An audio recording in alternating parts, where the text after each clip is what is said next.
Okay, looking to see if I'm centered here. I'm trying a new chair. Well, it's not a new chair. It's actually an old chair I had for a long time. It's an office chair. I used to use this in here a lot for dance class when I was sitting down doing some book work and taking roll and whatnot. And yeah. So I'm thinking, why haven't I been using this? It's a lot more comfortable than one of these folding chairs that I have in here. And normally I have it set at the shortest setting because I'm short. But because I'm sitting at the end of this table, I have something I can put my feet on. But I thought it looked better with me sitting up just a little bit higher than I normally would in this chair. But it's comfy and I can swivel and I can roll. I just have to be careful when I roll because my long skirts they get caught in the wheels. I had forgotten about that.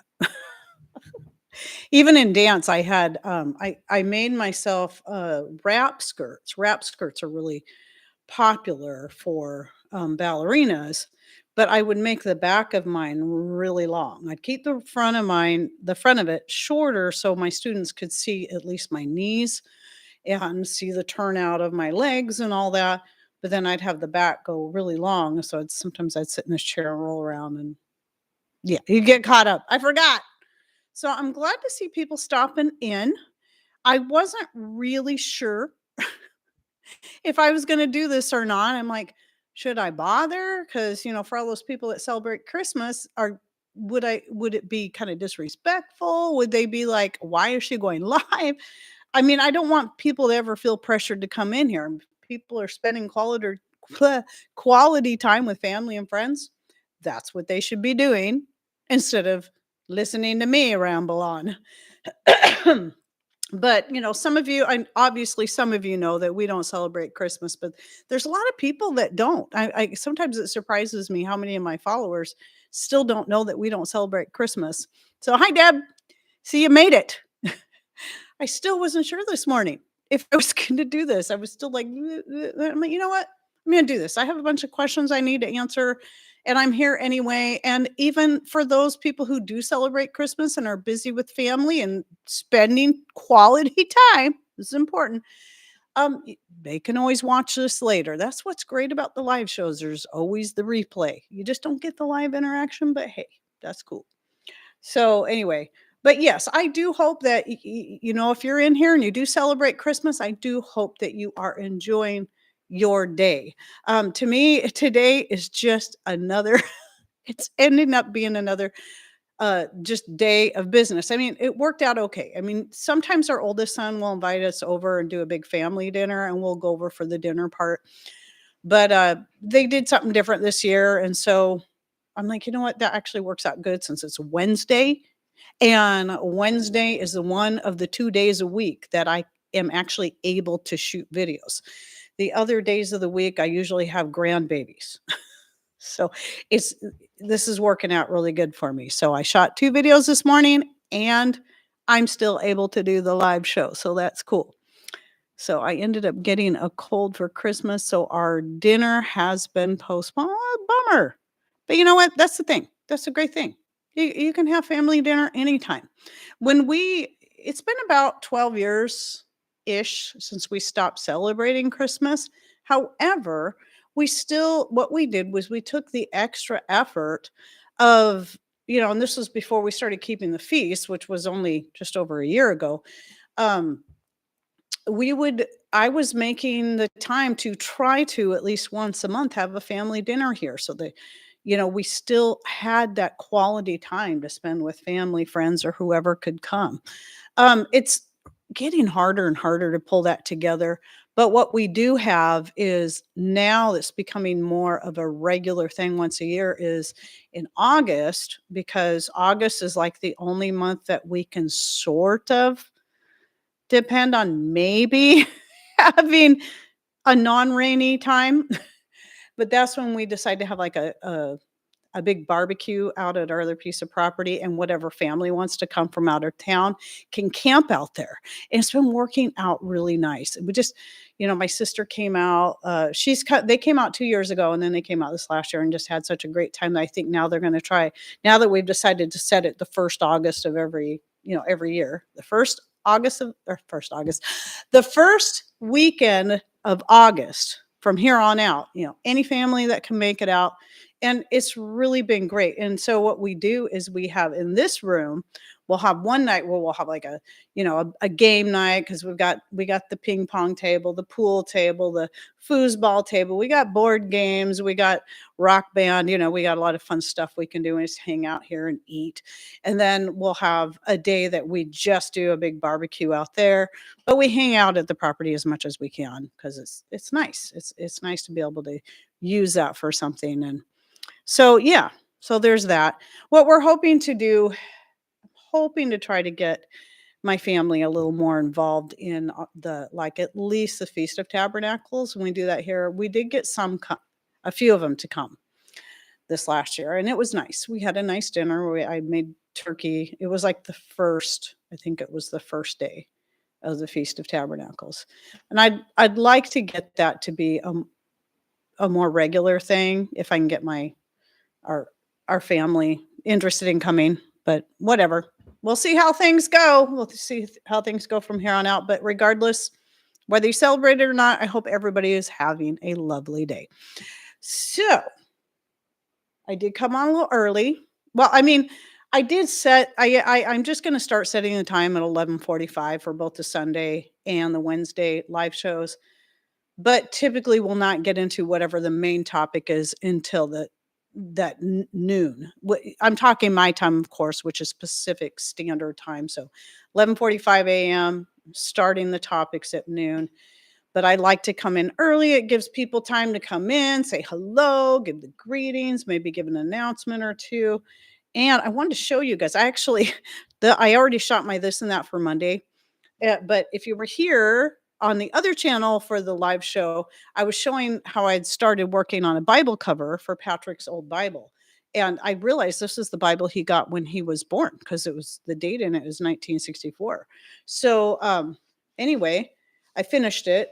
I decided I didn't want to put the little, where you can put a little strap here and have it button to keep it shut. It's really not necessary and tends to get in the way. I decided I just wanted to keep it very simple. So, and then I have this is just a long chain. You just do one long chain, you tie it at the top, and then you got your markers, and you can make another one if you need 4 markers. Sometimes I feel like I need more than that, but since this is just for being able to pack to our weekly Saturday fellowships, this is going to make it so much easier. I love that I can just throw it over my arm like a purse and not have that big heavy Bible to carry. Make it easier. The feasts, I'm talking about the biblical feasts, specifically the ones mentioned in Leviticus. And once, I kept holding back on that for a long, long time, learning about it. But it's in the Bible. And when you realize, when you read about them, and then you understand in God's own words what they're about and what they stand for, it's so incredible. And you realize, wow, this is amazing. And it's all pointing forward to Christ. And anyway, there's so much to it. I could go on all day about it, and I'm still learning as I go, but they're really beautiful. So the Feast of Tabernacles typically is going to fall around October-ish. It can be September, or just it depends, how everything's counted depends on certain things. You got to figure out when the new year is, blah, blah, blah, blah, blah, and go from there. But and then you have Passover, Feast of Unleavened Bread, and First Fruits, which all happen the same week. Passover actually, of course, being when Christ was crucified, First Fruits being when he was resurrected. And then the unleavened bread, of course, that represents Christ and how he was sinless. And cleaning that's why you get rid of the unleavened bread for a week, because that's that representing the cleansing the sin out of your life, which only really Christ can do. So anyway, on and on. It's great. So I suggest, whether you believe you need to keep them or not, I think everybody should take time to just read about it and learn and realize why God set those up. It gives us a chance. He even says in there that, you teach it to your children so that your children can know what these mean and what they stand for and what we're looking forward to. So it's really beautiful. So anyway, I want to get. Oh, I still got a couple minutes. I still got 5 minutes. So with that said, I want to get into the actual questions that were asked, and I'll start that in about 5 minutes. And so some of these questions came in through email, some came in from my live show on Sunday, and I think there was one or two that came in like just today on a video. So, but I seem like I had something else I wanted to talk about. Oh, one of them being that this is more of an announcement than anything is so, as some of you know, one of the things I've been doing is going back and some of my very early videos from 2016 on my main channel that I had to demonetize because of the music I used. I didn't realize was I could use it, but I couldn't monetize my content. And I'm like, well, some of these videos are pretty good videos. Since I can't monetize on here until I get 4,000 watch hours, I might as well just put those over here to help build my watch hours. And a couple of them, like the wood splitting one with the wood splitter, the electric wood splitter that Patrick was using there. That one I even edit. I just popped it right over here and just deleted it from my other account. And then, but I have a couple more. One where it was Patrick and I sitting in the living room. That was also 2016, December 2016. We talked a little bit about, how we don't celebrate Christmas, but, we went on and shared some things. But anyway, I'm like, this is the perfect timing that I found this because it was shot at the same time of the year. And so I did edit that some because there's some of the stuff I took out no longer applies, but I left in some things where it's like, well, now we have 3 babies with a 4th one on the way. At the time we had none. But anyway, I put that, I think I published it here on Friday-ish. So some of you might want to go back and see it. It was a fun talk that we did. And then another one that's coming out. Oh, okay. That was the other one I found recently. I'm like, oh, this is a really good craft time chat. Because I used to do what I called craft time chats because Danny from Deep South Homestead had his porch time chats. And I'm like, I need to have my own kind of chat. So I was doing craft time chats. I don't do those anymore. Where I'd either be crocheting something or sewing something. And so in that video, I'm sewing something. And that's going to publish on the 31st. So next week. But anyway, I was talking about, preparedness and faith. And I remember this time, it was another one of those times where they were just putting out this big scary, big, massive storm. Everybody's going to die. It wasn't that bad, but they get you all worked up. And so we just made sure that our oil lamps were filled and everything was in place and that we were conserving our solar power as much as possible. And we did indeed lose power for like 15 hours. But then the day I shot that was the day after losing the power. The power was back on, but that night, we were expected to have an even worse storm. It wasn't. It's never as bad as they say, at least not here. Just like the whole bomb cyclone they were freaking us out about. It did get pretty windy here, but we never even lost power. Anyway, so yeah, be watching for that video coming out next week. The one I was just talking about. So preparedness and faith and why we do what we do and blah, blah, blah.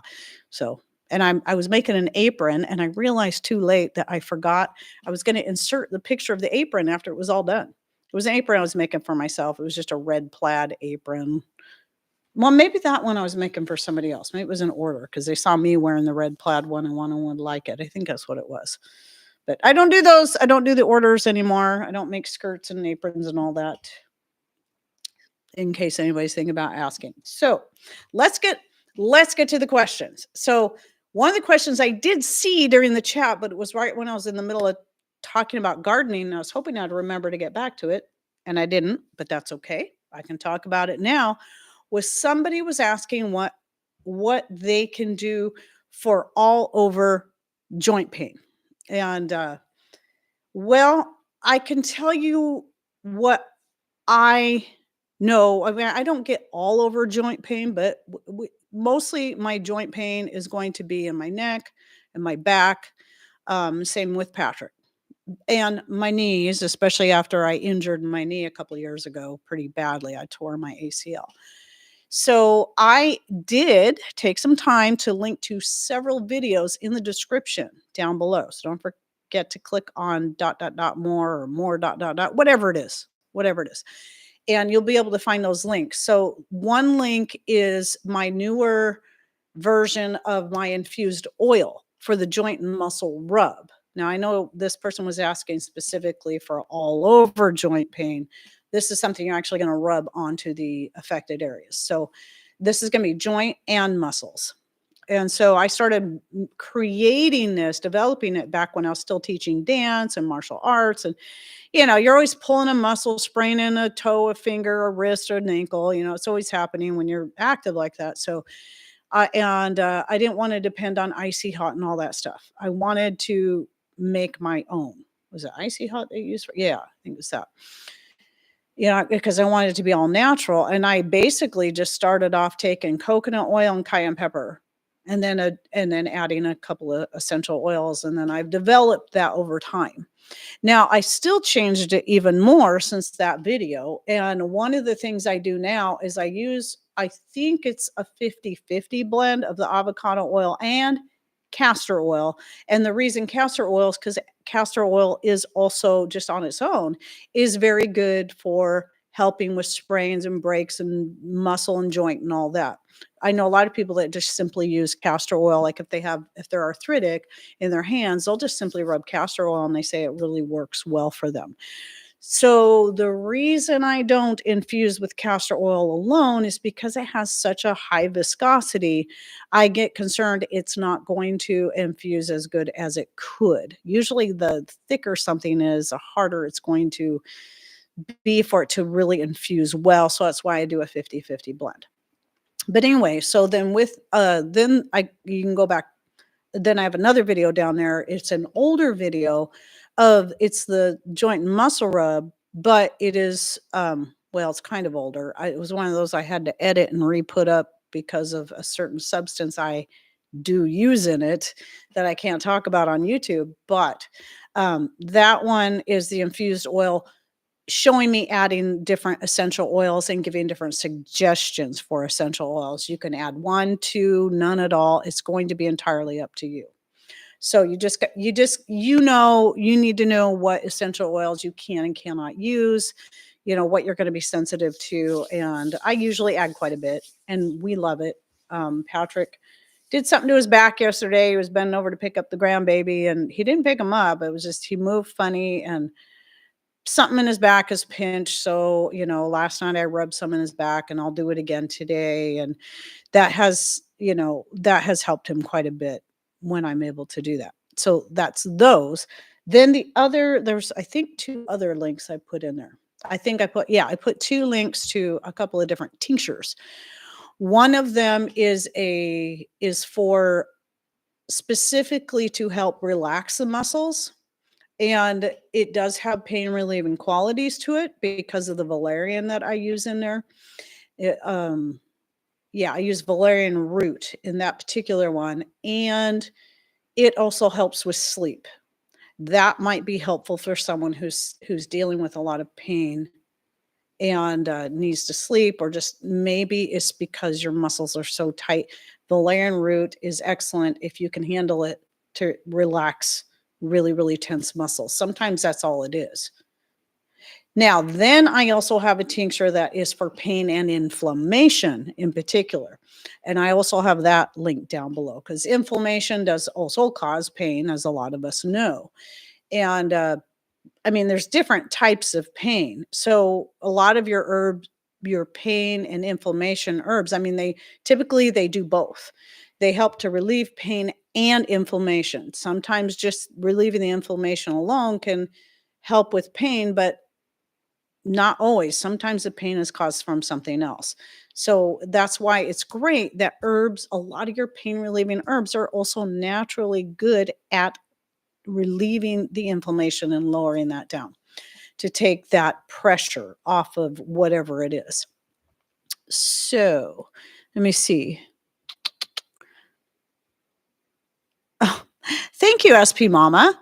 So sorry, I should be reading these out loud, but then again, those are fine. And I do make it so the chat is available. Oh, while I'm thinking of it, Some people say that, "Oh, the chat's not available." It's always available. I always make sure the chat's available even on the replay. Sometimes you just gotta give it time, but you also need to check the top of, if it's not showing at all, not even a chat box, it means you probably haven't selected the show chat or whatever.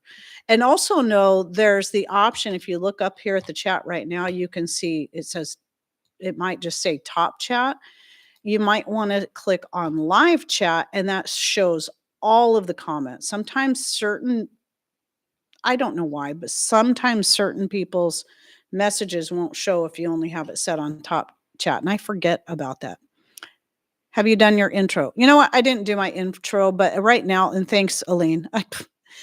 At this point, I'm not sure I'm gonna start taking my videos, from here and making a separate video out of it. Since I'm already doing that with my other live shows on Sunday. I might at some point, but thank you for asking that. But since right now I'm just doing a Q&A and not specific topics like, set aside topics like I do on Sundays, I'm not really sure I'm gonna start doing that. Let's see. I keep plantain salve on the table where Mike sits. My great granddaughter, 2 years old, brought it to me yesterday and kept saying, boo boo. She knows what it's for. Oh, that's so cool. That's so cool. Okay, now next question. So, yeah, if you were wondering about the joint and blah, blah, blah, check out those links I have already put down below. When I think of it, I try to make sure I put links if I know what I'm going to talk about, if I remember. So then a question actually came in today because of the video that published this morning. That was a remastered video of Patrick making a wooden bowl out of some burl. He makes some really beautiful bowls. I have a lot of his stuff. Now, right now, no, he's not making the bowls to sell. It takes quite a bit of material. If you watch that video, you'll realize, I mean, it's like this chunk, but you're taking a lot of wood out of there, and it's a lot of work and a lot of time that goes into it. But what the question somebody asked, I thought was a really great question, was, what do you do with the wood shavings? Sometimes they pile up in his shop for a long time. He can end up with a huge pile of wood shavings, but we do use them. We do recycle them. So several things that I use them for is this time of year when it's this wet. I mean, it's just pouring down rain out there like normal, like it normally does in the winter. It's wet and windy, wet and windy, wet, wet, wet and windy, and then more wet. And so when you got a backyard full of chickens walking around, certain paths, because you got a lot of these garden areas, and you're walking around in these same paths. I mean, we have some grading down in some areas, but we still don't have enough yet to cover all of the areas that get super muddy and nasty, and the dogs walk through them and track all the mud in the house because they don't wear shoes that they can slip off outside the door like I do. I wish I could get them to do that. But at any rate, when it gets really, really bad, I'll a lot of times just take some of that buckets of that sawdust or wood shavings and just spread them in the muddiest areas. And that helps a lot there. Some of the stuff gets used in the chicken coop as bedding, and a lot of it gets used in the garden areas, just depending on what kind of wood.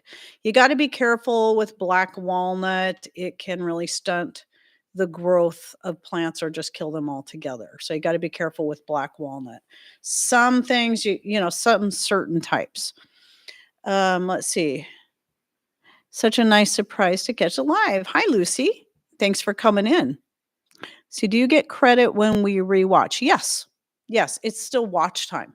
Which, by the way, I was going to say this at the beginning, for Rain Country 2, I'm up to over 1,300 watch hours. So I'm over a quarter of the way there, which is very cool. Thanks to you guys. And I know it helps the more videos I get out. So that's another reason why some of these, even though I'm looking at once we kind of get things balanced out, I probably will still only be doing like a live and one video and then maybe one short a week. If I find any old videos that can go over here, put them over here and put them in the all videos playlist for those people who have been kind enough. And I know Deb, She's got like 3 different accounts, and she's been letting it play on all 3 accounts, which here's the key. Like, some people don't realize this. If you open 3 tabs and try to play videos in all 3 tabs, only the one you can see will play.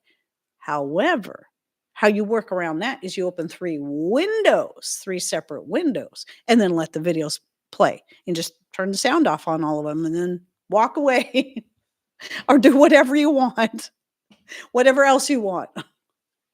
So I figured that out. It works. So anyway, okay, so the wood shavings, I covered the 3 main things I use them for. And then another thing they get used for sometimes is we'll have like old candles that we picked up at garage sales, especially like the ugly ones or whatever. And Patrick will melt down the wax and then take his wood shavings and he makes these little fire starting pucks out of those. And they work really, really well. I especially like using them when I'm using the rocket stove outside. They work really good and they burn like I guess it depends on he's cut them like this thick and he's cut them this thick. The thick ones can burn for like 15 minutes. I think we timed it out. I could be wrong. It might say in his video on my other channel. Excuse me, there's a video. He's got a couple videos showing him making them and he uses, toilet paper roll tube things. So it's been helpful having more videos here. Yeah, yeah. It is. You only got one video. I actually have several scheduled to publish. I just don't want to overwhelm people and put a whole bunch in one day. So I'm trying to spread it out a little bit. And on top of that, I think until there's a certain that's another one of the things is when you start a new channel, you're not allowed. I think you can upload as many videos as you want, but you can't publish, I think, more than one per day anyway. I don't know what the actual number is. And once you hit this certain point, I think once I get 3,000 watch hours, I can put out as many videos as I want, I think. But I can't monetize, like make money off the commercials that they are putting on my content anyway. I can't do that until I get 4,000 watch hours. And then I can earn a portion of that. Lisa's a larger portion, but they still take a pretty good chunk. So let's see. So it was the wood shavings. And then somebody did ask, I know a lot of you already know, but somebody did ask what grain mill I have. Now, my grain mill is the Country Living grain mill. I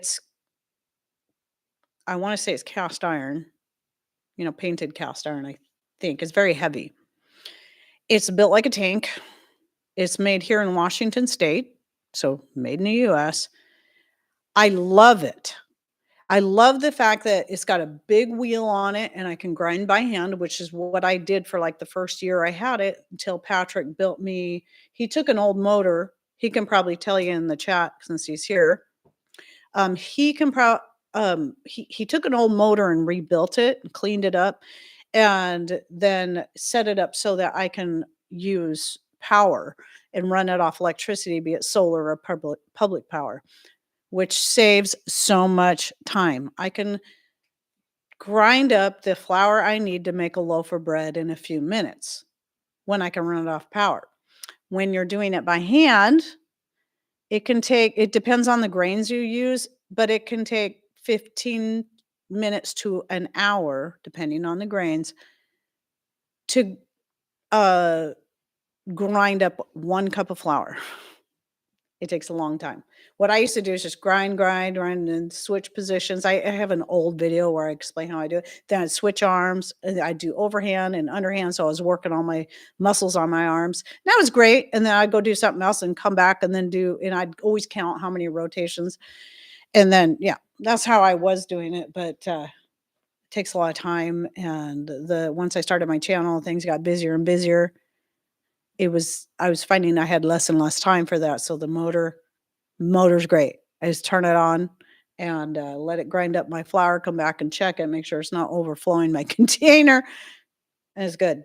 But here's the thing about the Country Living grain mill is that I will say when I think we got it in 2013.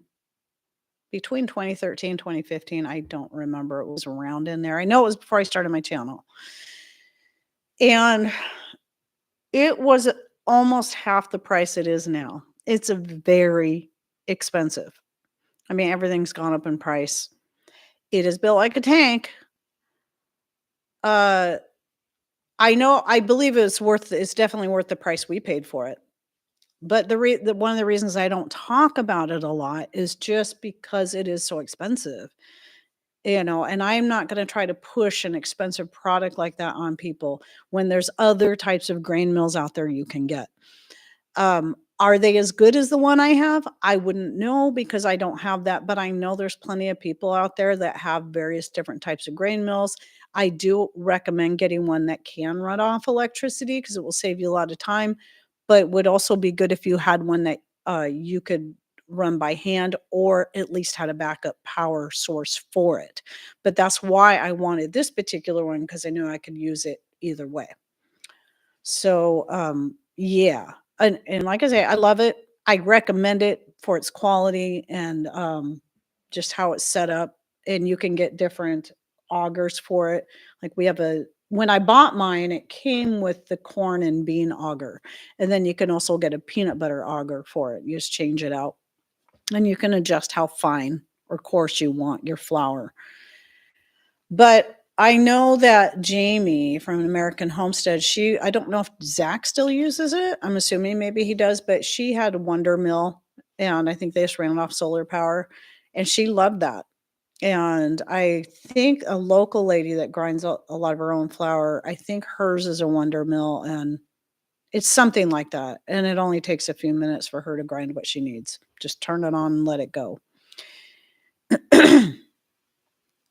So anyway, sorry. Did Mr. Rain find out what those 2 metal pieces were used for? Well, he'll have to answer that. I think someone told him. So yeah, somebody sent us an email. And but I don't remember. I think it has something to do with chainsaw. So he can probably answer that in the chat since he is there. So, okay. Next question. What? Okay, grass clippings. I was surprised. I didn't see this one at all in the chat on Sunday. So I was scrolling through there. I was like, I'm pretty sure I didn't miss any questions. Well, I'm glad I scrolled through there this morning because I found this one. Someone asked, because I was talking about how we use grass clipping in our gardens. Mostly it's something I will lay on top of the areas after everything's planted, everything's growing, then I'll lay the grass clippings on top because it helps hold in moisture and as it breaks down it feeds the soil. And I'll just, especially over like potatoes, it's great. And we'll just keep piling them over the potato plants. The potatoes grow, pile some more on top. They love that. Now, someone asked this really good question is, do you worry about what are the chances of you getting a bunch of weed seed in there? Well, the chances are probably pretty good.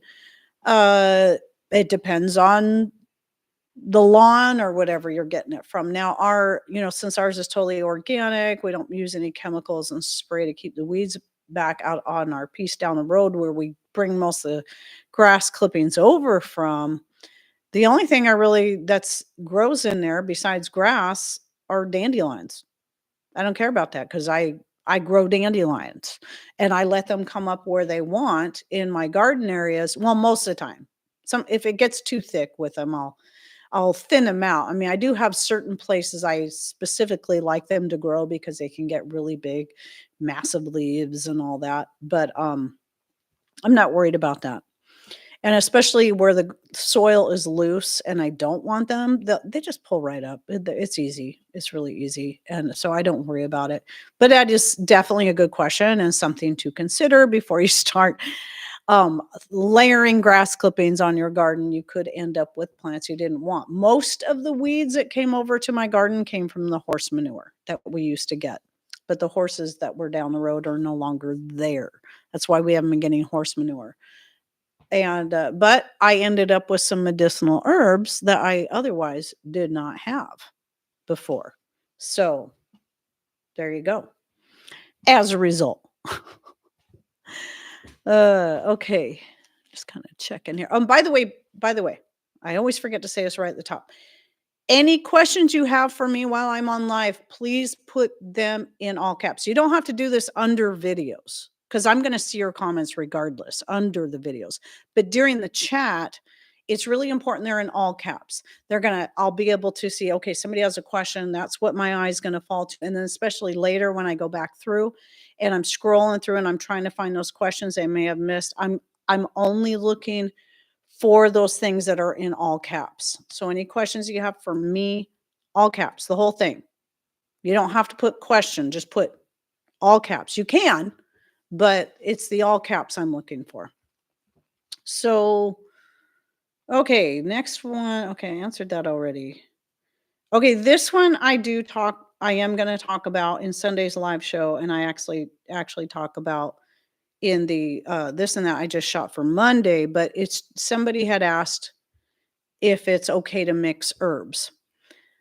I'm going to try to go into more detail about this. I go into a little more detail on Monday. I'll go into more detail probably on Sunday, but the answer, generally speaking, is yes, but it's going to depend on the herbs. It's going to depend on you. It's going to depend on whether or not you can even have those herbs or if you can have those herbs together. So it really boils down to you doing your own research and finding out what herbs are best for you first, trying the herbs of one at a time. Don't mix them until you try them first, especially if you're one that's prone to allergies or having reactions to various things, or if you're on medications of any kind. Always be careful, always do your own research. This is why I have a video out that I didn't think to link down below on how to do your own research. Explaining, because to me, it just seems, I always forget that it took me a lot of practice to figure out how to look things up, years of practice. And so I cover that in that video. So you can just look it up if you go to my other channel, because it's not on this one. Just put Rain Country Research. I have a couple videos, but if you go to the one, I think it shows my face and I'm standing in this corner over here. And with a pile of books, because I talk about the books too. Yeah, I recommend you do that. And how you research it is going to depend on you, because your health issues, the medications you're on, so on and so forth. But yes, on Sunday when I do the live show, I'll go into a little bit more of that.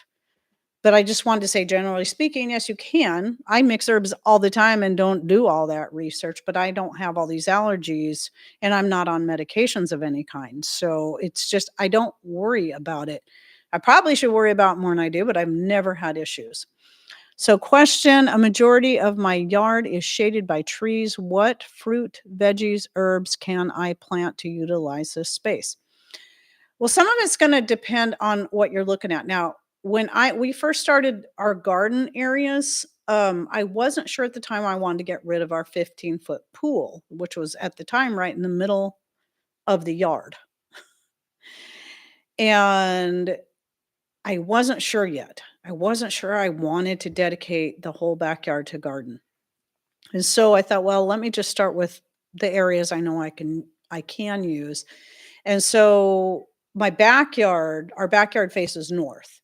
And the area right up against the house obviously does not get any direct sun ever, because it's on the north side of the house. But I had heard that potatoes can grow in very little sun. So I tried it and just to see what would happen. Didn't do anything special with it. So I just threw some potatoes in there and was surprised. I didn't get a ton of potatoes, but I actually got some pretty good sized potatoes. And I think they were yellows, because those are our favorite. Any kind of yellow potato is our favorite. And they did decently well. Potatoes will do better if they get plenty of wet water and sun. But I think part of the thing about that particular area is it stays very damp, just because it's not getting dried out by the sun. And I don't know, they did okay. I still try to grow them out in the direct, where they can get more sun, because they do better and I get more potatoes. But there's that. There's a lot of herbs that will do fine with little sun. Like, well, a lot of your perennial type herbs, they will still do better if they can, they'll grow more prolifically if they can get more sun, but they'll still grow in little sun. So oregano, thyme, um, pretty much any of your mints. Well, those are mints too, but your peppermint, your lemon balm, they prefer having some sun, but they will do okay without it. Nettle. Nettle doesn't need a lot of direct sun. Nettle, in fact, prefers to not have too much hot sun. So if you're wanting to grow nettle, just know that nettle, well, just like any kind of other, well, nettle isn't a mint, but nettle can be similar to mints in the way it can be invasive. So I grow mine in the garden right up against the house. So, and every season, planting season, it's right where one of my potato patches are. When I'm ready to start putting in my potatoes, I have to go out there and yank up all the stuff that's kind of coming out farther into the garden and kind of push it back to keep it up against the house so it's not filling up the whole doggone garden area. But I'll do that same thing with peppermint and whatnot if I need to. But for the most part, I don't care if the peppermint grows here, there, and everywhere because it doesn't any of the other herbs and so on that it grows amongst, it doesn't hurt it. In fact, it can be helpful because it helps keep pests away. So let me make sure I cover all the questions that were on here. Mixing herbs. Okay, another one that I got through email yesterday, day before, something like that. Was somebody was concerned about their fermentation starter. So some of you who are new might not know what that's about, but you can find the several videos on making a fermentation starter. I wish I could link you to the newest one. The newest one has how I have like the background on one side with where the words are. It's the one that's got the turquoise, and then I got a lot of bright color in the picture. I have 3 different fermentation starters showing in the picture. I think one was a kumquat, one was something red. I don't remember what. And I think one was dandelion. But anyway, maybe it was rhubarb was the red one. Your fermentation starter, initially I started making it out of ginger, known as a ginger bug, so I could start making my own homemade mead and eventually wine using that instead of depending on store-bought wine yeast or whatever. And works great. And then I started experimenting with it and saying, can I use this to get anything fermenting? And I can. I found I can, even making homemade bread. So the question on the starter was, she was concerned because it always smells like alcohol, strongly of alcohol, no matter what she does. Well, it will, because there is going to be a certain amount of alcohol in it, because just like vinegar, you get that halfway point in the vinegar 2 weeks in, it should smell pretty strongly of alcohol because of the sugar. So the bacteria and the yeast, they're taking that sugar, they're eating the sugar, and then they're turning it into alcohol. And then the oxygen, if you're making vinegar, this is why you keep a cloth over your jar of vinegar, because it needs the oxygen exposure to then take that alcohol and turn it into acetic acid. But if you're not wanting it to be vinegar, that's why you've got to prevent it from getting oxygen exposure. Thus, the need for an airlock. The airlock, you have water in it, and the water prevents the air from getting in, the oxygen from getting in, but allows the gases to escape so it doesn't blow up. But yes, it will smell like alcohol. What you need to look for is if it's fizzy. If the fermentation starter is fizzy, which usually takes anywhere from 3 to 5 days once you've started it on your counter at room temperature, takes about 3 to 5 days for it to get fizzy. Sometimes it just depends on the produce you're using or how warm the area you're creating it in is. Once it gets to that point, I keep it in the fridge.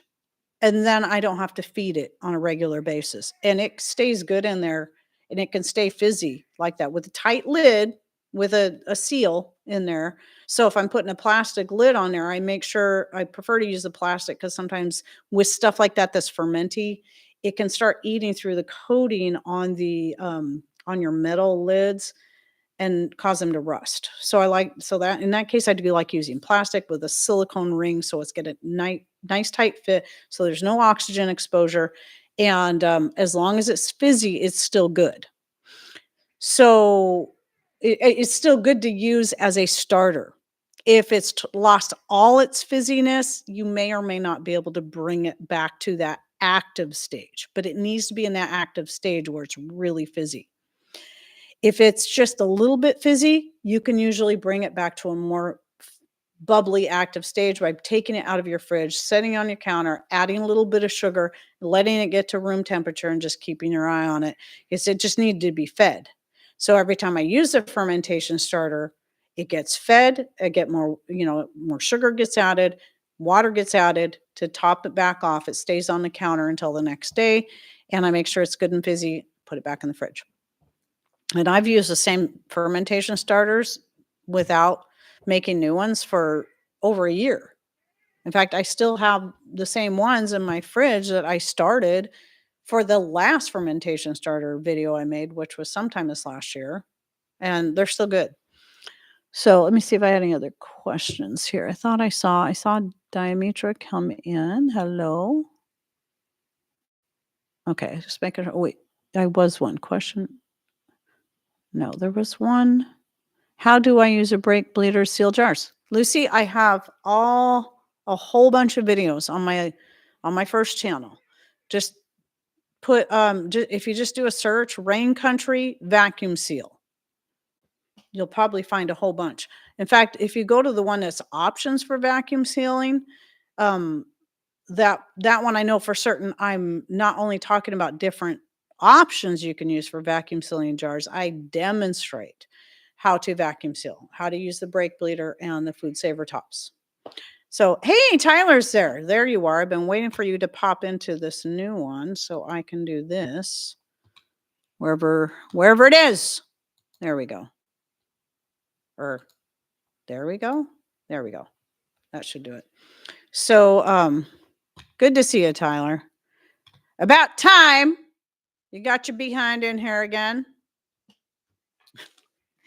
I got to give you a hard time. So anyway, the starter, say what else? Okay, that was actually all the questions. I had a couple more things. One more thing I was going to talk about, but see, for plastic lids that don't seal well, can you add a bead of food grade silicone? I would assume so, but what I do is you can get they come in two forms. Well, actually three. You can get the little silicone rings. Um, you can find them on Amazon. Of course, they're all made in China. Anything like that is always made in China, just so you know. But there's a little silicone ring, get wide or regular mouth, and I use those. The ones I like best when it comes to the rings are the ones that have the little lip rather than just being flat. I don't know if you know what I mean, but you can just have a flat ring, or there's the one that has a little lip on each side, on the inner side circle and the outer side circle. Those seal best and they stay in place better in the lid. Then you can also find, I keep thinking I should get some and try them, some that cover the whole inside of the plastic lid. I think those would probably be best because they would probably be less likely to fall out and fall in. That tends to happen. You go take something off and the ring falls in.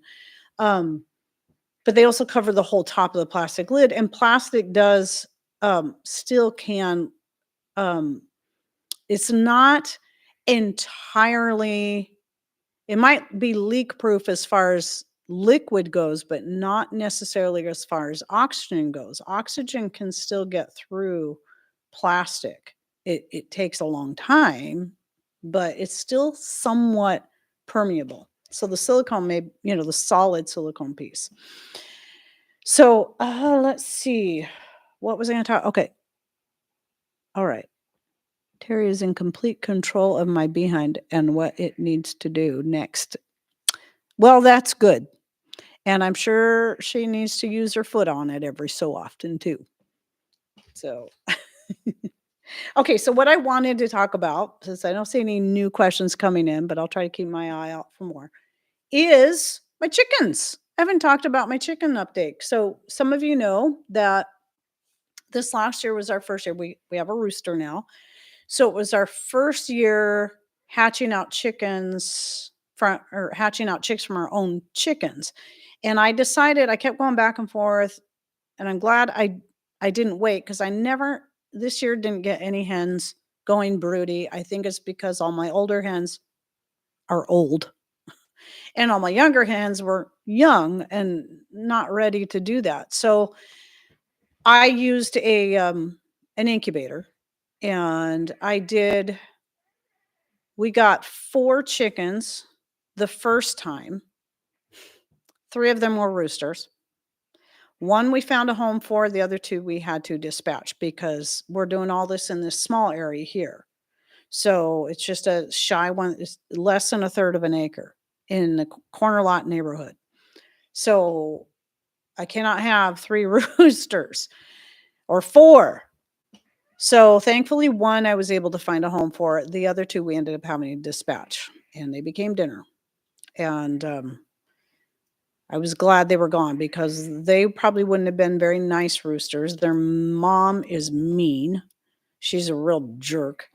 And she's not a Buff Orpington. So that's part of the reason why. I don't know what all she is, but she lays these light sage color eggs. And that's why I thought, oh, it'd be cool if I can get another hen from her because this is a pretty color egg.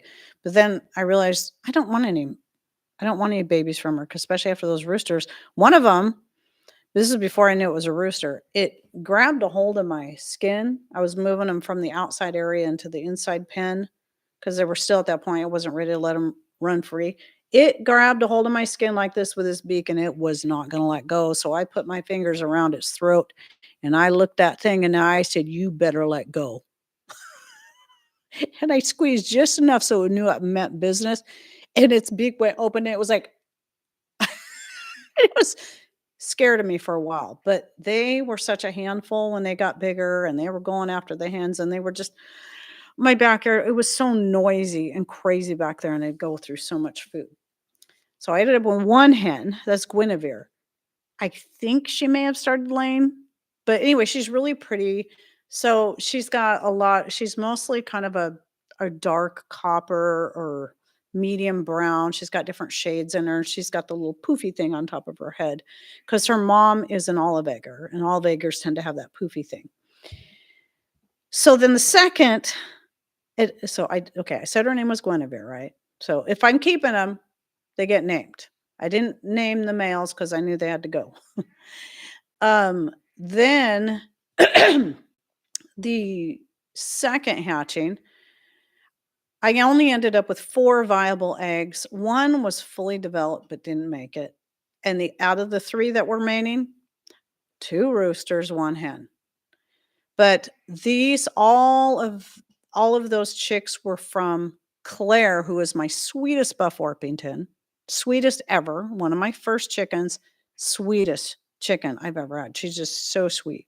And so that's why I picked her eggs because I don't know if she's going to make it through this next season. She might, but I don't know. So it's like before she stops laying and she's gone, I want to make sure I really hope to get a hen from her. 1 hen. And she's got some similar markings to Guinevere because of her father, Antonio, but she's definitely more blonde like her mom. So her head is very much like looks like a Buff Orpington, but the rest of her body's got the kind of some darker colors all through it. So she's going to be really pretty. And I named her Isabella. So I'm looking forward to her eventually laying eggs. And then the 2 roosters, here's the good news. I think they were going to be really good roosters. They had already were developing their sickle feathers on their tails, their hackle feathers, and their saddle feathers.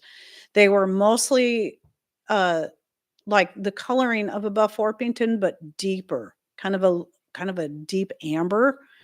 And they were starting to get the darker color in their tails and wings, a little bit of dark gray. I think they might get some dark brown.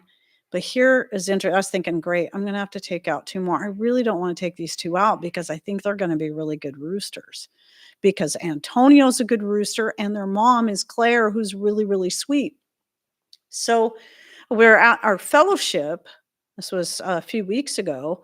And we were done, the service was over, and we usually just hang out and chat, and me and 3 other and 2 other ladies were sitting at the dinner table. They're just talking, and I said, just for conversation, I was like, "Yeah, I got 2 young roosters I'm gonna have to take out, and I'm really not looking forward to it." And the one lady, she kinda, brightens up. She says, "Well, me and Tina, her daughter, they each got, I think they did like straight run chicks." And she says, "We were hoping we'd each have at least 1 rooster. We got nothing but hens," which I thought was really crazy. I mean, I usually it seems like when people do straight run, they end up with a lot of roosters. They got nothing but hens, both of them. And she goes, "And we're each looking for a rooster." And I'm like, "Would you like to have my young roosters? I think they're gonna be great roosters." And they love Buff Orpingtons too. I said, "Their mom's a Buff Orpington, and she's super, super sweet." So what it was so perfect. I said, "I'd be happy to give them to you so they would have a good home and we don't have to take them out, because I really, really want these guys to have a chance." And so they brought some little cat carriers, and they came together, and we shoved a rooster in each one. They were kind enough to ask if I owed, what we wanted for them, and I said, "No, you take them. I am just so thrilled they have a good home to go to." So I'm really anxious to see how they're gonna do. So I said, "Just be prepared. The hens might not be too happy because their hens are already laying, so they're a little older. Um, they might be a little mean for a little while, but yeah." Anyway, so I thought that was pretty cool that turned out. I was like, "Thank you, Lord. Thank you for putting all the details together." And I just happened to bring that up. I don't even know what made me think of it to start talking about, but it was just so perfect. It was just great. Now I'm gonna look, 'cause I was thinking there was still one more thing I wrote down. I guess not. I guess that's it. But I tell you what, here's something funny. I'm just gonna share this. It's just about having a channel. When I started my channel back in the summer of 2016, I was thinking, I'm probably gonna run out of topics really fast. I never did. I keep seeming to come up with new things, but I still have these moments. Is 8.5 years in, and I still have these moments where I'm like, I'm just like totally drawing a blank on any other topics to talk about. Well, then somebody will ask a question, or all of a sudden ideas will just start like. So 2 days ago, I'm like, or was it yesterday? Day before yesterday, I'm sitting there going, I'm fresh out of ideas right now. I'm just totally blank. Then yesterday morning, they just started coming, one after the other, after the other, after the other. I just all these ideas. I mean, I have other ideas, but some of them are things that have to wait, because it's certain projects I got to do first. But anyway, so I'm really excited because I have a lot of great, just like the one that published yesterday on the main channel. Yesterday, yeah, was it yesterday? I don't know. Yeah, yesterday, on the 5 unexpected things to stock. Now I just picked 5.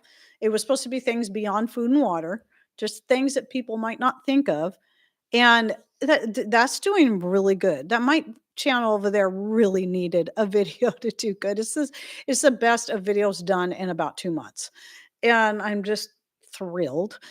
But anyway, I had a feeling that video wouldn't be the end, and I, of course, have 5 more ideas, so I'll be doing 5 more, and I'll probably do another one down the road. I mean, I know I could think of a ton of things that are just like the things that aren't common. People think rice, beans, this, that, the other thing, even honey. Some people are mentioning honey, and I'm like, to me, that's kind of a more common thing. So I wouldn't have thought to bring it up. But their point was good, because stocking up, we think of stocking up on honey as a food related item, but having honey on hand is good for medical reasons as well, especially if it's manuka honey, but even any raw honey is good to help heal, topical things taken internally as a natural antibiotic, and so on and so forth. So yeah, anyway, it's exciting. I got a bunch of ideas. So I'm just thrilled again. And thank you. I was praying, Lord, my brain isn't working, I need ideas, and it was just all of a sudden in my head, it was like, "Down, down, down, down, here they come." So it was great. Thank you, mods, by the way, Diametra and so on, for reminding people to hit the like. See, they have a bachelor pad too. Are you talking about the roosters, Deb? I don't read. I would like to be able to read the whole coop or the whole chat. I'm talking about coops, but getting myself all confused. Most roosters, there is a way to find out. Um, when they're first born, I know that you can do a vent check, but you have to be skilled at it. I did try watched a couple videos. I'm like, I don't know, because you have to be careful because you can hurt them if you're not careful. And then you can do a wing feather check, but it's so crazy when you start watching the videos on that. You'll see one person says if they look like this, they're a male, and the other person says if they look like that, they're a female, and they're talking about the same feather formation. Then you come to find out that it really depends on the chicken, the breed of chicken. I'm like, so yeah. And there's other things too, but when they start to develop, when they start to mature, then you can pick up things like, roosters tend to have the thicker, longer legs, and you see them start to develop those long skinny feathers around their neck. That's their hackle feathers. The long skinny feathers around their backside, that's their saddle feathers. And then of course the sickle feathers that come out their tail. Usually there's like two or three of them. Then it becomes pretty obvious, and then, of course, when they start to crow, that's usually the dead giveaway. So now Antonio started crowing before I knew all those things to look for, because I assumed the whole time he was female. That's why when I first got him I named him Adelaide. And then when he started crowing, I was like I started looking up, what am I supposed to look for? And I realized, oh, he's got the saddle feathers, he's got the hackle feathers, and he's crowing. And his comb and wattles weren't really that big yet. They were about the size of like my Buff Orpington. So, but yeah, when he started crowing, that was definitely the giveaway. But one rooster for 5 heads. That's good to know, because when I was reading that it's best to have 8 to 12 hens per rooster. And so I get kind of concerned, because I know if you don't have enough hens, your hens can get too stressed, getting too much attention, and they can stop laying. I think that's what happened with one of my hens, Roxy. I think that was one of the reasons she stopped laying. So, anyway, yeah. Let's see, what else do we have here? I'm not seeing any more questions, but there's just some chat stuff going on here. I just feed and care for them till they start to develop the king attitude. Yeah. The thing, chest pump. They start fighting each other. It's funny. One day I saw those two starting to fight, and one of the hens came running in there and knock it off, you guys. I love Buff Orpingtons because of that. They like to break up fights. They're good about that. If you ever find a crowing chicken that lays eggs, you've won the lottery. Huh. Well, I do know that hens will sometimes mimic a rooster. So if there's a rooster there that's crowing, sometimes the hens will mimic that sound. So, yeah. What was it I was going to say about the other giveaway that I figured out, that you've got young roosters, is that when they hit that teenage phase, they're just like human teenage boys, and when it comes to food. Oh my goodness. So I had 16 chickens, 3 males. Now once they're fully grown, it's not so bad. And then the 2 young roosters, both times that I had the young rooster, I could not I could not believe how much feed we went through because of those 2 males in both cases. It was insane. Find homes for them, and all of a sudden, Not only is it much quieter and calmer in my backyard, we're not going through so much doggone feed. But, if you're raising them to be good roosters or you're raising them to be meat, there's got to be some kind of payoff, you know? So, you got to think if you're raising them for meat and they're gonna go to freezer camp, then, at least you're getting that feedback in some form. But yeah, I decided to find home for these guys. I just really think they're gonna be good roosters. I really do. I think they're gonna be beautiful too. I'm really anx I hope they take pictures so that I can if I never make it out to their place, so I can see what they look like when they're fully grown. We had one buff hen before we got our first rooster that did that. Yeah, we called her Lady Chatterley. You know, it's just I've just watching my hens. Well, just watching everything. I think one of the things that really fascinated me more, besides the fact that just the way, especially the buffs, how they'll break up fights, like my black sex links would always fight with each other. Well, not always, but quite often. And the buff Orpingtons, sometimes three of them would run over there, one for each, and the other one to stand between them. I'm just like, man, I love the dynamics here. I love the social dynamics going on. There, it's just fascinating. But then once we figured out Antonio was a rooster and he started getting to that age where it wasn't just about him trying to get his own food, I I'd throw food out there and I started watching them. And I know a lot of you already have had chickens for a long time, had roosters for a long time, probably already know this, but some people have had roosters for a long time, might have so many chickens they've never paid attention to this. But I noticed that Antonio he'd make that sound, "Gloop, gloop, gloop, gloop." It's kind of that funny little sound, and he'd start acting like he's picking out the ground. Sometimes he'd pick up the food and he'd drop it, pick up the food and drop it, and I'm like, "Is he doing what I think he's doing?" And sure enough, that is what they do. They're calling the hens over to say, "There's something good here, guys. Get over here and eat." And they don't start pigging out themselves until the hens all come in and get some of that good stuff. And so what the rooster's doing, he's picking the food up and dropping it so to show them this is good edible stuff. And I thought that was so fascinating. So before Antonio got fully mature, I finally had gotten him to take food out of my hand and eat it. But once he got to that point where he's protecting the hens, he's doing all the things a rooster's supposed to do, I would hold the food out to him. He would take the food out of my hand and then drop it on the ground for the hens. And it was just, I'm like, what a good man taking care of his ladies like that. So that's a good rooster. And that's what they do. And the other thing that was also I found fascinating about that is that sound that the roosters make to call the hens over. Long before I had a rooster, I had a buff Orpington that would do that same thing. And I remember thinking that it's a different sound. It's just a different sound. And I'm thinking, is she calling the other hens over to let them know? Well, if you don't have a rooster, there will be a hen or two that will take on those certain roles.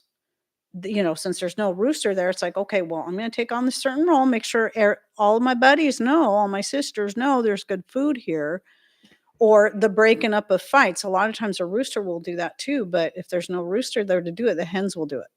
So anyway, what does this say? Mr. Rain, this is good to know. I always glean so much. Oh, thank you for saying that. What else do we have here? There's a lot of conversation. I think there's some smarty pants conversations going on here, but why should I be surprised when both Mr. Rain and Tyler are in the same chat? It's just to be expected. It's the way it goes. And you know what? That's great. We got to have comedy relief. We need comedy relief. We had a rooster that charged an aggressive dog. He died protecting the hens. Oh, both sad and heroic. It's so, I love it. I love seeing it. To me, I personally, I know not everybody that follows me are believers, But for me, when I see that, that's God-given instincts. And it's just all the more reason why I just go, that is just amazing. It's so amazing how God gave all these different animals these instincts. I mean, when I was a kid, I used to think chickens were just stupid. Then you start learning and you start watching them and you start seeing their little social things that they do. And you realize they're not stupid. And then another thing is that, like, roosters also have a certain other type of sound they make when there's danger. And the hens will know. They know that sound means I need to go find cover. And they'll go run under a shrub or something, some kind of safety they'll run to. And I mean, how cool is that? And I've seen those video clips on YouTube that you can find where, like, a hawk there's a few different ones. A hawk flies down into the chicken yard and is attacking a hen, and that rooster just seems to come out of nowhere and just beats the crud out of that hawk and saves that rooster or that hen. It's so cool to see. So, yeah. I mean, it's just like growing a garden. The more, you're in there and you're working with these plants and you watch how all this stuff just does, especially when things are allowed to just kind of do what they're supposed to do naturally. I mean, yeah, we are, God did make us to care for these things. That's why we have to prune. That's why we have to till. That's why there's a couple of different verses in Proverbs and that talks about, the man who tilleth his garden will have plenty of bread, or the man who tilleth his soil. And, he put us as caretakers over the animals and over the land. And so there are certain jobs that we have there to care for these things. But then also there's these things that will just take place naturally. So, the seed that falls to the ground from the plants, and then it grows a new plant, and it's exciting. It's exciting. To me, it's just, I know some people think it's a little crazy, but to me, it's just all the more proof of a creator. And I love it. It is exciting to me. My little brother got spurred by a rooster when he was about 4. Gotta tell you, I still laugh out loud when I remember it. Poor little guy. Now, Antonio, I know there are some roosters like that. And I was like, not sure, because I don't know what all breed is in Antonio since he was given to us. He is beautiful. And not knowing, does he got Rhode Island red in him? I don't know what he's got. I have no idea. But he's never tried to attack me, ever. He's been a really good rooster. He doesn't let me go pick him up. I try. He's so big and he just looks so cuddly. The only time I can get him is if he's on the roost and it's early morning, early evening. And then, but yeah, most of the time I just try to leave him alone. But I'll pet him. I'll like grab his wattles, kind of pet him when he's on the roost and it's dark, and he'll put up with that. So anyway, see, Heidi or Mr. Rain, can either of you answer the question on turkey tail mushrooms? Okay, I didn't see the question. Is there a difference between turkey tail and shelf mushrooms? Also, how can I grow my own? But I think turkey tails are considered a shelf mushroom, but shelf mushroom is just a category, just like mushrooms are a category. So, but there's going to be different varieties. There are certain shelf mushrooms that will look similar to turkey tail, but can be very toxic. So you got to learn what the identifiers are. Like turkey tail is pretty easy to spot because of the way the stripes on it. And some of them look, if you hold it up like this, they look like a turkey's tail. That's why they're called that, because of the way the stripes and the coloring are. But there's other identifiers too, such as they don't have gills or even the false gills on the bottom. They look very smooth, but if you like look really close, you may have to, if your eyesight's bad, you may have to put on your reading glasses or even get a magnifying glass. You'll see teeny tiny little holes in there, little pores. And but generally speaking, if you're looking at it way out here, it might just look like it's smooth on the bottom. but it's not. It should have little tiny pores in it. But I did a video on turkey tail mushroom on my main channel, and I did talk about some of the ways to identify it. I also did bring up a couple of lookalikes and showed pictures of them. So if you want to know, go check out that video. Just type in turkey tail and rain country into your YouTube search, and it should pull it right up to the top. And yeah, it's got mostly a brown background and picture of turkey tail on the other side. So there is a difference. Now, as far as growing button mushrooms, I don't know. I wouldn't have the answer to that. Maybe somebody else in chat can go. I have grown lion's mane because somebody sent me a kit just to do it. You know, it was okay. But I would just rather go out and gather the mushrooms like the chanterelles if we ever remember to do it, because they're only available for a short time of the year, usually in the fall. And turkey tails pretty much any time. Late summer and early fall is a good time to find those because they've had time to really develop. But you know, they're not like the chanterelles that will just die back. And you know, you can only get them for so much time, and then they're dead. You know, they just die back. So, but yeah, learn about whatever mushrooms grow in your area, and learn the best way to learn is, I say, the first thing is find out, learn about the mushroom, what it looks like, then learn about, like I typed in turkey tail lookalikes, turkey tail mushroom lookalikes. So I would know the difference, because if you know what it's not supposed to look like, it helps you also remember what it is supposed to look like and know what to look for. So yeah. And then same thing with like the horsetail, or am I saying that? Yeah, horsetail. It does. There's different types. There's one type that can be toxic, and I think it's the field. Oh gosh, I don't know. I did a video on it, on the horsetail, because we had some growing out here, and right next to our other piece of property down by the creek. And so I brought a bunch of it home, and then knowing the horsetail is really good for like hair growth and a bunch of other things. But then I thought, man, are there different types? And sure enough, there is a kind that can be toxic. You got to be more careful with.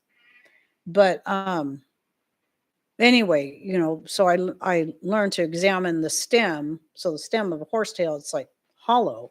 And if you look down the stem, there's differences. And I showed pictures of that on the video I did on horsetail. Are you joining me? Just for a minute. I got a couple of funny stories to tell. Uh-oh, funny stories. I wonder if it'd be easier if I moved this way this time. Yeah. We'll sit on opposite sides. Yeah. Poor Mr. Raina's back is still really sore. So here comes. Word of advice, don't ever get old. Good luck with that. Anyway, we're talking about roosters acting like hens, and I think I know what he's going to say. My dad, when he was growing up, they tried raising and selling chickens, for eating. So he said he had 1,000 chickens at one time, and he had to pack water for all those chickens because they drank a lot of water. He hated those chickens. Yeah, I hated them chickens. I hated them chickens. But anyway, we used to have chickens growing up, and so we would have to go out and feed those chickens. And we had some Rhode Island Reds that were pretty mean. And so we'd have an enclosure that we'd raise those chickens in. And I remember Mom going out there one time, and she's only about 4 feet tall. 4'10". She went out there and fed those chickens one time, and they chased her out of the pen. Completely just chased her out of that pen, flogging her the whole way. And so she came back with a 2x4 about, 2.5, 3 feet long. She went back in there, and one of those roosters come up to get her, and she smacked that chicken and laid it out cold. She thought she'd killed it, but I think it was laying there for, I don't know, maybe 10, 15 seconds. And then it finally got up again and it went clear to the other corner. It stayed away from her. Opposite of where she was. And she, that rooster never bothered her again. He had good memory when it comes to that one. So anyway, yeah, back to the story on Dad. So his mom, okay, there was 10 kids back in North Carolina where they were from. And he had, he had to go kill any chicken or any hen that tried to crow because they just wasn't right. And they wouldn't eat them. They wouldn't do it. They would go out and bury them. So they wouldn't even eat a chicken if it was that a thought hen it was and it of tried the to opposite sex. So anyway, I just thought that was kind of funny. Just to be on the safe side, huh? Interesting and funny at the same time because they didn't want them breeding with any of the, roosters or rooster trying to breed with them. They wanted to make sure that that was not even coming into the mix. But anyway, yeah, we have a. If you guys haven't seen it, and it was one of the first videos I started remastering, which kind of got me into. I should do more of these. And after Patrick's dad died, it was in May. I went back and found the old video we did where we interviewed him, or Patrick interviewed him here, and it was like 2016 or something. Mm-hmm. And I thought, I really need to get this video back up here because he has some really great stories of growing up in North Carolina. And I was called an interview with an old hillbilly.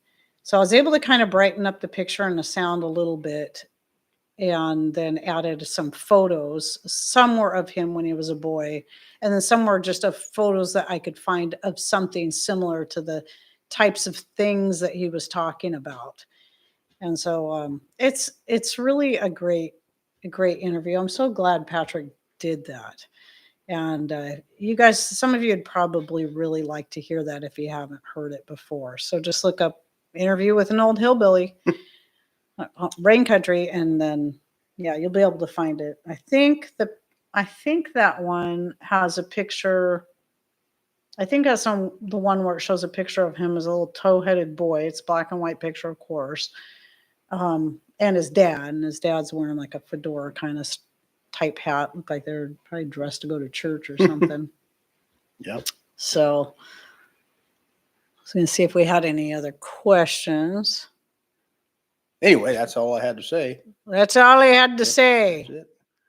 Well, and I've actually gone through all of my questions, not unless there's more here that I might have missed. What kind of chickens do you own? There's one I didn't see.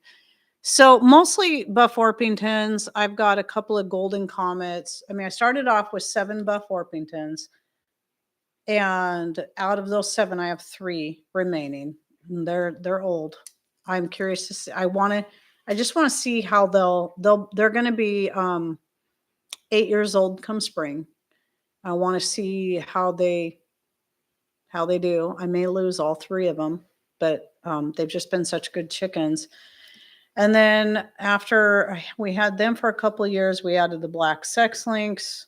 They were good layers, but I decided I really didn't want any more of those. And the rest of the chickens are that, besides the 2, Isabella and Guinevere, that we got from the chickens we already have, the other chickens I got from a friend. We did some bartering, and that includes the Golden Comets, which they're really good layers, and they're not real timid. They're not mean, but they're a pain in the butt because they get into everything. Yeah, they're pretty curious. Yeah, they get they're always finding ways up onto the deck. And I've had chickens get up on our deck before, which is why Patrick made the swinging gate so they wouldn't just come up the steps. But there's one little opening that we leave specifically for the dog so he can get out into the backyard to do his business. We need to teach Cody how to open it. And mostly the chickens won't come up that, but those 2 will.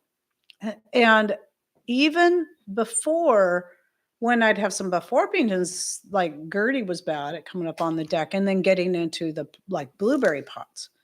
These guys are worse. They don't just get into the big pots that are on the deck. They get up onto the smaller pots that are up on shelves and whatnot. They get into everything. And they've even gone so far as coming across the deck and going into the walkway. Thankfully, we have a gate that we always keep shut so they can't just wander out into the street. But I'm like, what are you guys doing? I have a spray bottle I keep handy, so I'm always spraying them, and they take off running. All they have to do is hear me come. Oh, here she comes, and they go run. They're as bad as goats. Yeah, they're Need to put like 10-foot wall up with But they're concertina nice. wire on the top of it. They and don't run put from me. electricity on it. And they're good. They're definitely good layers for certain. Yeah, but they are escape artists, aren't they? Pretty much. Yeah. So I don't know if I'll have those again. And Ruthie, whatever, some of the other chickens, because they were mixed, the ones that we got from our friend, I don't know what all's in them. I did figure out that Roxy, the one that's black with a little poof on her head, and when she does lay, she lays a dark olive green egg. And so I did a little searching, and sure enough, she definitely has olive egger in her.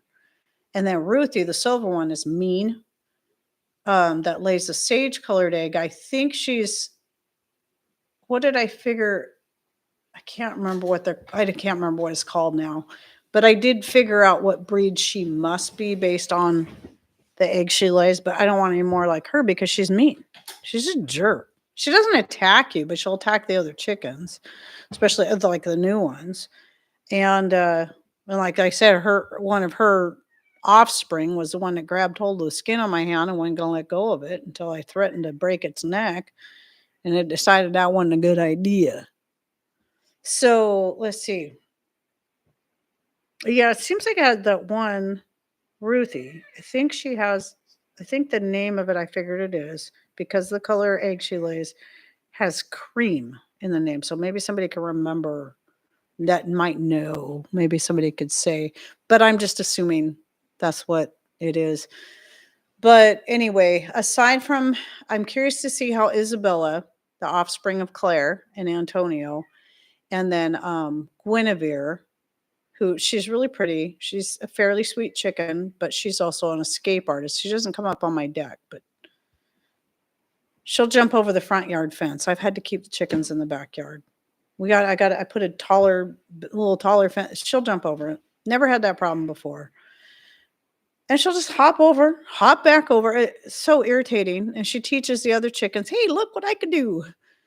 Other than that, she seems like a pretty good chicken. So I'm kind of curious to see if she hasn't started laying yet, if she'll lay olive colored eggs, since her mother lays olive colored eggs. And then Isabella, the offspring of Claire, I think will be a sweet chicken. I think she'll be a good one. And then we got 3 more Buff Orpingtons, young ones that I got from the local nursery. And I think I'm going to do that again this year if I have to take out my 3 oldest ones, which I'm afraid I'll have to do this year. I mean, the Buff Orpingtons can live up to 10 years, but whether or not they'll keep laying the last 2 years, it's hard to say.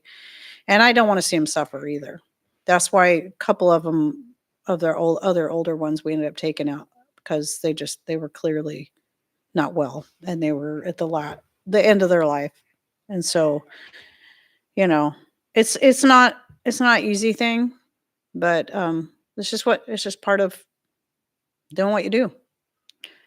So, it's the choice you make. If you're going to be a carnivore, a meat eater, if you're going to eat meat, you need to know where your meat comes from. You need to know what's involved. You got people out there that are just so disconnected that they think they can go down to the store and buy chicken or beef or whatever it is, and nothing got injured. Nothing had to be killed to get. You really think that? You really, really think that? And even those who know better, sometimes, I can say long before having, chickens and then getting to the point where, okay, we're going to process some chickens. I knew where chicken and beef and all that came from, but it's something that changes when you understand the process. And I think it's as difficult as it can be, especially when you first have to start doing it. I think it makes you appreciate it so much more.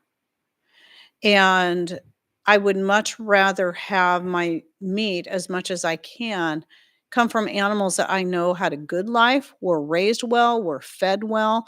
My chickens, they all get a happy life. For as long as they're allowed to live, they get a happy life. They're fed well, they eat organic food. I spoil them as much as I can. I love my chickens, and yes, I will name them. And yes, I didn't name the roosters because I knew they were gonna go, but, that they weren't gonna last long, but yeah, I'll name my hens even if I have to take them out in a couple of years and eat them. But I'm gonna give them a good life, a much better life than they might even have in the wild where anything's gonna attack and eat them. I mean, come on. I mean, have you seen how cruel nature is? Those people that, get kind of freaked out about that, nature can be pretty cruel, but it's just the way it is. So, what else do we have here? I wa I mean, I don't see any new questions coming in, but I'm just kinda curious as to what kinda conversations are going on here. Anything obviously apparently I have a crud load of moderators, so I think we're I think we're good. I I don't think anybody's gonna cause any problems. My favorite chickens to raise are, what does that say? My eyes. I should have grabbed my glass. Do I have my glass? Oh, my glass. Isa Browns? I haven't heard of that. If I'm reading that right. I can't tell if I'm seeing those. Some of this I can read just fine, but some of it's like, I'm having a hard time. Love the names. I actually have a list. I took time to I looked up, so I'd never so it'd be a while before I run out of names. I looked up, like, old-fashioned names because I know it's like I'm gonna forget a lot, and I just started writing them down, so I have this list that I choose from, and then pick the name that I think best suits that particular hen. Um, some of them came to mind, like Isabella, obviously, being a ballerina, uh, you know, Isabella is a name that is gonna come to my mind. Um, and why the last name just totally is blanked out. But anyway, yes, a famous ballerina. And other names like, well, Minnie Pearl. I named it, which we still have Minnie Pearl. And I named her because out of all the 7 Buff Orpingtons, she had the craziest comb that was doing this. And so anybody who grew up watching Hee Haw knows what I'm talking about. Minnie Pearl and her crazy hat with price tag hanging off of it all the time. That's just what came to mind. So some of them, you know, yeah, and Claire just seemed to fit her because she was so sweet. I don't know, it just seemed like a perfect name for a sweet chicken. Broomhilda was named Broomhilda because initially she was really, really mean. I shouldn't say really mean, but mean for a Buff Orpington because she bit me. I'm like, "Okay, that's it. Your name's Broomhilda." But then she became one of my sweetest hens, her and Claire. And it was really hard to take her out. We had to take her out because she got injured somehow, and she wasn't one I kept thinking she'd get better, but she never did. It was really hard. It was really hard to take her out, but we needed to. And, yeah, I just kept her name Broomhilda, but she was so sweet. In fact, I know on one of my garden videos we're preparing, it's like early spring, Patrick's starting to till the main garden area, and the chickens all gather around because they know that means, "Ooh, he's digging up worms, he's digging up worms." And Broomhilda decided to come over and hang out with me for a little while so I could pet her. And so I got that video clip. I love that. Um, yeah, anyway, I still have that. It's such a great clip. And then eventually she finally takes her little fluffy butt over there and joins the rest of them getting the worms. So, with some of the stuff people want to add to their animals, it's best if we can go to the farms. Right. Right. There's even for like, okay, I don't buy chick feed because most of the chick feed, they put a lot of garbage in there. Well, and just like the antibiotics and this and that. It's like, no, just I get the organic non-GMO feed. And if you get it in a crumble form, like the stuff we get in town, it's actually a pretty good price. It's grown in Washington State, or I think it's made in Washington State, and it's all non-GMO organic. It's just not organic. It doesn't have the approval, the stamp on it. So that's why they can sell it for cheaper than other organic feeds like the Scratch and Peck. And I just use the crumbles. It's small. The crumbles in that are small enough that the chicks can handle it. That's what I feed to the chicks. But wow, that wind is really picking up. Anyway, yeah, I'm not going to give all that garbage to my birds. And obviously, if you can raise your own feed and do it that way because you have enough space to do so, that's always a great thing too. And I usually, in fact, I need to do this again. I have a lot of the herbs I dehydrate, a lot of the excess after I put up enough to get us through the next year or two. The herbs that are good for chickens, lemon balm and stinging nettle and thyme, oregano, that kind of stuff that helps with things that help with parasites, things that help with naturally antiviral, antibacterial, antibiotic, whatever, naturally. I'll dry those up and mix them in with their feed. And so they're getting that good stuff in there too. And it's natural. It's not some kind of chemical soup they're being injected with or whatever. So I see what's going on in here. What's Mr. Rain doing? Teddy bear. I don't know. I'm not keeping up with the chat. I'm sorry. I'm missing all the good stuff, I think. Right. I think my chickens do eat healthier than most people. And then and I don't, it's not just the feed. I mean, they get to free range in as many areas we allow them to, especially, as long as there's no gardening actually going on, they get to free range in the garden areas. And it's great for them because they get to eat all the grubs and worms and whatever that they can dig up, all the seeds they can find. And they keep our slug population way, way, way down. So it's a great trade-off. And then they're dropping their poop in the garden or natural fertilizer, and it's great. I love having chickens. They just like any living thing, though. They can be, a little testy and a little naughty, and not need to be squirted with a spray bottle. I do that, Mr. Rain, too. It's like, you're being naughty. No, I don't do that. Not really. It's a good idea, though. I'll think about that. Next time he's being a smarty pants. Take the the spray bottle to him. So anyway, well, people, I should probably get off here. My throat's a little sore. I shot 2 videos earlier today, and my throat was a little sore then just from shooting those. And I got a video to edit and dinner to make, so I should probably get going. But anyway, I hope you all having a lovely day. And even for those who do celebrate Christmas and you came in here, thank you. Thank you for taking time out of your special day to come in here and spend time with us. I really appreciate that. And I hope you are having a beautiful time with family and friends and whatnot. Today is just the 2 of us, and so we're just another work day. And I got to get back to work. Speaking of, so I got a video I got to finish editing. And like I said, dinner. I'm making chicken Alfredo. And that's one of the dishes I'm going to also set aside some to try to dehydrate and see how well it then rehydrates. And I'm going to keep you guys, once I get several different things that I try this with, I got a new video coming that I'm so excited. I can't wait to try all this and see. So be watching for that down the road.